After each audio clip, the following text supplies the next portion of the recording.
মৰমৰ ছাত্ৰ ছাত্ৰীসকল, মই আজি ক্লাছ 8ৰ গণিতৰ 1.1 অনুশীলনী আৰম্ভ কৰিছোঁ। আশা কৰোঁ তোমালোকে মোৰ লগত সহযোগিতা আগবঢ়াবা। মই ইয়াতে গণিতৰ সৰু সৰু প্ৰশ্নবিলাক ইয়াতে লিখি ৰাখিছোঁ, উত্তৰবিলাক মই কৰি যাম। গতিকে তোমালোকে সহযোগিতা আগবঢ়াবা। প্ৰথম কুৱেশ্যনটোত আছে পৰিমেয় সংখ্যা যোগ আৰু পূৰণৰ বিনিময় বিধি মানি চলে। এইটো হল কি, এইটো সত্য, সত্য নে সত্য বিচাৰ কৰা। গতিকে এইটো হল কি, এইটো সত্য, এইটো সত্য হল, সত্য লিখি দিলো মই। 2 নম্বৰত আছে পৰিমেয় সংখ্যাই বিয়োগ আৰু হৰণৰ ক্ষেত্ৰত সহযোগ বিধি মানি চলে। এইটো অসত্য, এইটো হল সত্য নহয়। গতিকে এইটো আমি কি লিখিব লাগিব, অসত্য লিখিব লাগিব। 3 নম্বৰত চোৱা পৰিমেয় সংখ্যা বিয়োগত আবদ্ধ নহয়।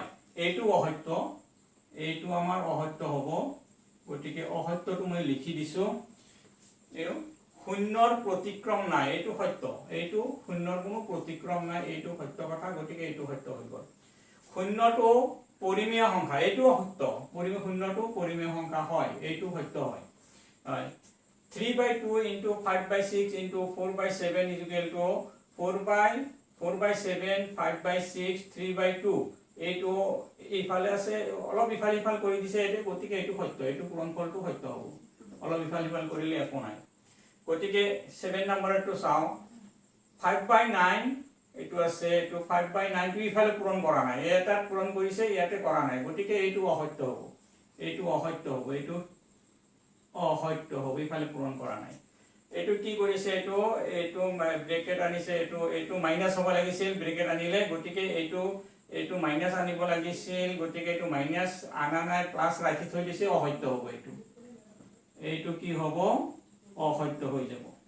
গতিকে এইটো কি হ'ল, এইটো আমি পূৰণ কৰি দিলে, এইটো আৰু ইয়াতে নহয়, এইটো পূৰণ কৰিলে বেলেগ সংখ্যা ওলাব। গতিকে এইটো অসত্য, এইটো কি হ'ব, অসত্য হ'ব। 4/9 পূৰণ, এইটো এনেকৈ হৈছে 4/9 এইটো ঠাইত হ'ব লাগিছিল। গতিকে এইটো সত্য, এইটো সত্য, এইটো আমাৰ পূৰণটো ঠিকে আছে, সত্য। 4/9 পূৰণ, এইটো ব্ৰেকেট আছে, এইটো দুয়োটাতে পূৰণ হ'ব লাগে। গতিকে দুয়োটাতে পূৰণ কৰিছে। গতিকে এইটো সত্য। তোমালোকে এই গোটেইখিনি বহীত লিখি লোৱা, লিখি লৈ এইটো কিতাপৰ লগত মিলাই চাবা। গতিকে কোনটো সত্য হয়, কোনটো অসত্য হয়, তোমালোকে নিজে বুজি পাবা। এতিয়া আমি 2 নম্বৰত আহি যাওঁ। -7/9 ৰ যোগ। এতিয়া আমি কোনটো আহিম, 2 ৰ 1 ৰ পৰা আৰম্ভ কৰোঁ। -7/9 ৰ যোগাত্মক বিপৰীত সংখ্যাটো হ'ব কিমান? যোগাত্মক বিপৰীত সংখ্যা হ'ব 7/9, কাৰণ এই দুটা যোগ কৰিলে শূন্য হ'ব লাগে। গতিকে 3ৰ যোগাত্মক বিপৰীত সংখ্যা হ'ব -3 হ'ব এইটো এনসাৰ। আৰু -2/8 ৰ যোগাত্মক বিপৰীত সংখ্যা হ'ব 2/8। আৰু ইফালে আহি যাওঁ, -7 ৰ যোগাত্মক বিপৰীত সংখ্যাটো হ'ব কিমান? 19/7। -a/c ৰ যোগাত্মক বিপৰীত সংখ্যা হ'ব a/c। গতিকে 2 নম্বৰটো আমাৰ শেষ হ'ল। 3 নম্বৰত চাওঁ আকৌ। -20/11 ৰ যোগাত্মক বিপৰীত সংখ্যা হ'ব কি? 20/11। 5/6 ৰ যোগাত্মক বিপৰীত সংখ্যা হ'ব কিমান?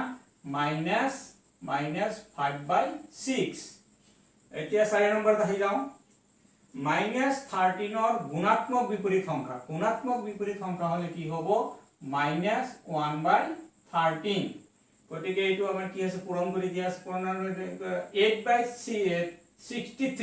8/63 গুণাত্মক বিপৰীত সংখ্যাটো কি হ'ব? 63 টো ওপৰত যাব, 8/12। গতিকে 63/8 এইটো হ'ব 8/63 গুণাত্মক বিপৰীত সংখ্যা।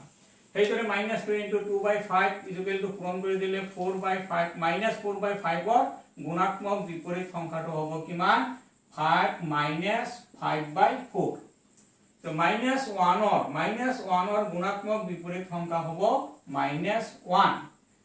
সেইদৰে 2n/5 ৰ গুণাত্মক বিপৰীত সংখ্যা হ'ব কিমান? 5/2n। এটা 5 নম্বৰত আহি যাওঁ আকৌ। -1 2/3 ৰ গুণাত্মক বিপৰীত সংখ্যা 5/3 হয়নে?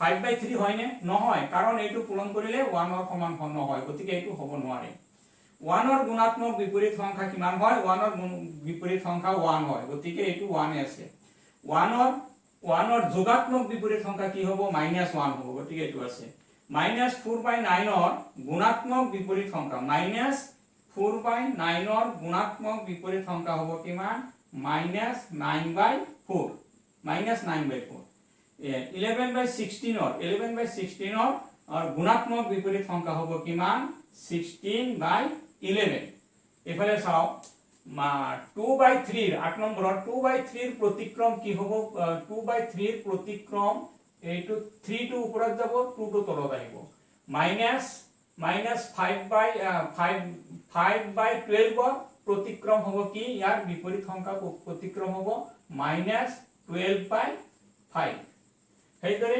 প্ৰতিক্ৰম একে হোৱা সংখ্যা দুটা হল 1 আৰু -1 -20/6 5/13 প্ৰতিক্ৰমেৰে পূৰণ কৰা গতিকে এইটো আমি পূৰণ কৰি দিছো এতে 5/13/2 বাৰ গতিকে আমি কাটাকাটি কৰিলে কিমান হৈ যায় আমাৰ -5/2 এইটো आंसर গতিকে আজি মই ইমানতে সামৰিলো এই ভিডিওটোত বাকি বিলাক অংক আমি দ্বিতীয় ভিডিওটোত কৰিম গতিকে আজিলৈ সামৰিলো ধন্যবাদ